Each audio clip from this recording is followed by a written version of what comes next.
Yes.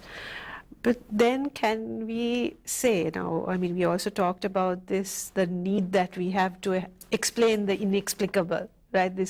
Is that a universal common condition? Now, as social scientists, we are very suspicious of sort of those kinds of grand, themes or questions that we can answer. But is that a common universal? Yeah, maybe out of my ignorance, I can say that it is rather human than the historical specific. Yeah.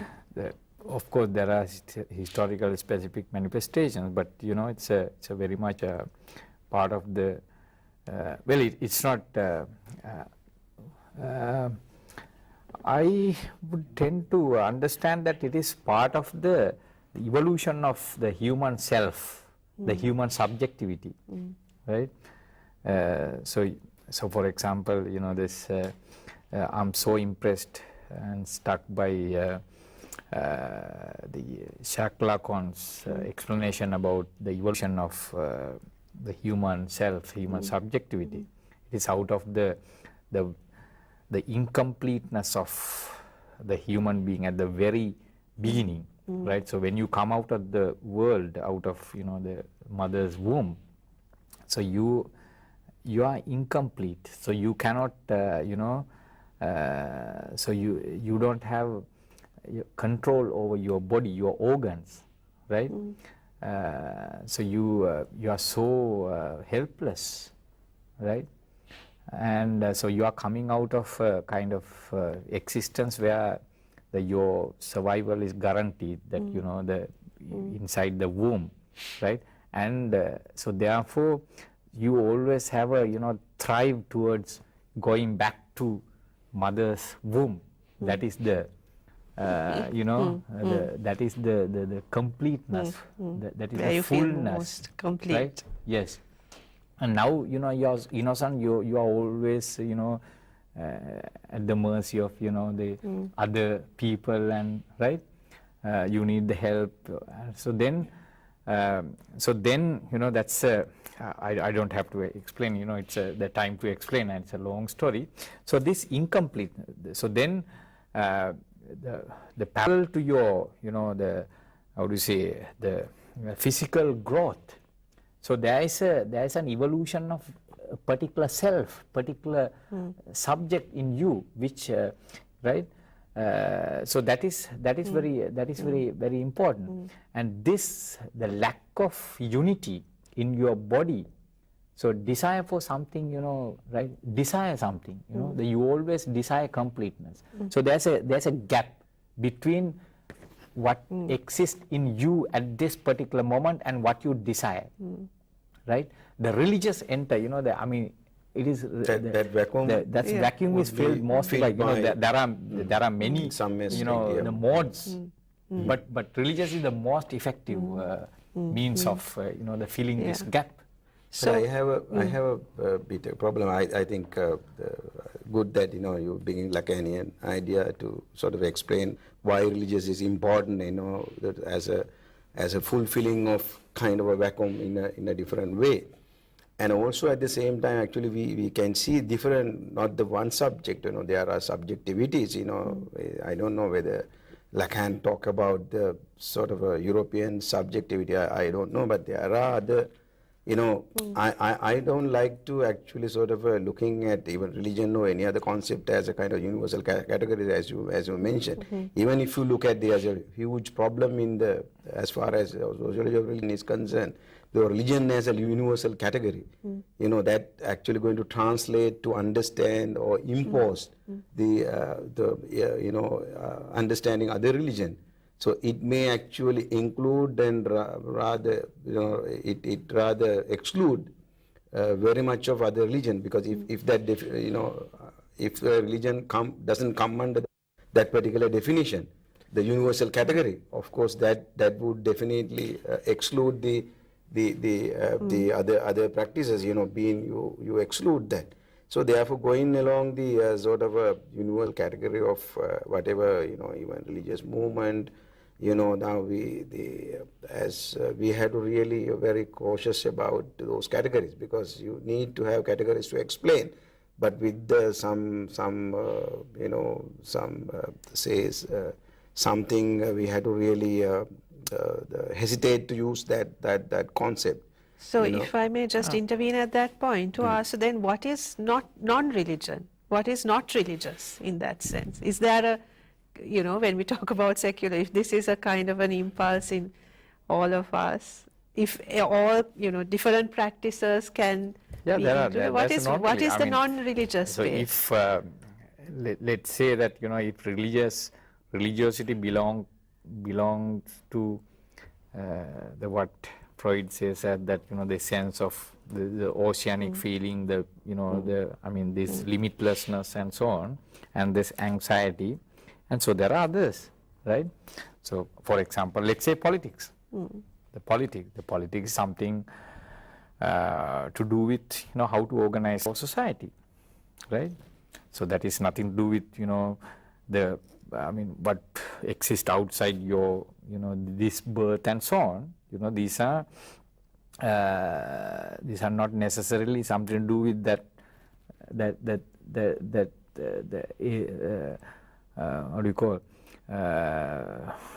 the Questions about belonging to that that terrain of religiosity. So there are for example, let's say art. So we there's a desire for aesthetic feeling, right? That also belonging to that the oceanic thing, but in a non-religious way, right? So I think that is something that that we can discuss further, but I think now it's not the time. But for example, economic life, right? Yes. So how to I think there is a question between what is religion, what is non-religion, even to understand this thing sort of a very dichotomical way. And non-religion can be also religion. Even how do you but this how do you define that? How do you separate that? I think this separation is for me it's impossible. But conceptually possible. Yeah, conceptually possible, but it's not really happening. So because then even Weber's work actually looks at how economic life is also then based on is so closely linked to a religious. That's not a big issue in my view. Exactly. That's not a big issue. What do you mean it's No, not a big issue? So of course, what I can say that let's say for example, economic realm. Of course, the vegetarianism. The vegetarianism is coming out of a let's say some people may be vegetarian because out of a the health concern and so on, but at the same time the maybe religious impulse to be vegetarian. So in that sense, so there is an interconnection between economic life and the religious life. Of course, there are such people don't live don't live a compartmentalized life. Yes. Right. So then you just right. But after all, you need to classify things. So that is what we. That's why there are. In your university you have different departments. Of course. So then why not why not you combine all these things and right? That's I think a very good question. No, but we need this compartmentalization. But can you so there is a practical the necessity to do practical necessity, but then maybe understanding a phenomenon purely from one category also is incomplete. I don't think that anyone would say that. While I am arguing for defending this compartmentalization to a certain extent, right? There's no barrier for me to understand the limits. Yeah, I think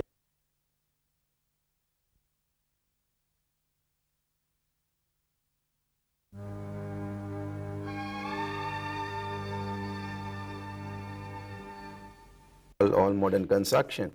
So I think we had to go beyond, we had to think beyond the kind of a modern, modernity has created a lot of crises in this world. So that we had to really think about whether, if you look at the history of mankind, this particular historical conjuncture of actually modernity is not that long, This is just we talk about 200-300 years, it's not the whole history of mankind. So now I don't know now this whole question of modernity, you know, the modern categories. So has to be questioned, and you know we had to really go beyond that. So I'm really sort of go against this compartmentalization. We had to rethink about it. No, no, well, you know, I'm also sort of, I don't know, you know, I'm also like to be, identify myself as a sort of critique of modernity, but you know, so then you should not throw the Baby with the bathwater. I think there are a lot of achievements. I mean, in my view, modern civilization is the most developed, and you know this. I still feel that I'm privileged to be this, you know, and also modern most civilization. brutal. So therefore, I want to defend what is right. Yes. Yes. I think we are also moving into then another very Yeah. interesting area. But I would, Anton, would you care to say anything to sort of conclude this session on how do we understand this phenomenon, and what is the different categories about religious and non-religious and secular and non-secular?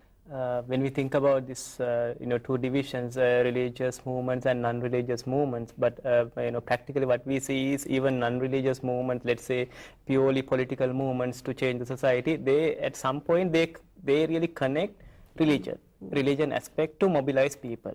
So practically we find it very difficult to segment these two areas, but we also see there are some examples. Let's say feminist movement. If we take pure feminist movements, they may not talk anything about religion. But when they are trying to when they are thinking of their strategies to mobilize people, maybe perhaps they are using religion as well. So there's a connection and also disconnection. Thank you very much. I think that again sort of shows the complexity of the subject that we are discussing, and also the many ways in which we can approach this issue of religion. So thank you very much again to the panelists for a very interesting discussion, and I hope you find it useful in furthering your understanding on religion, society and culture. Thank you.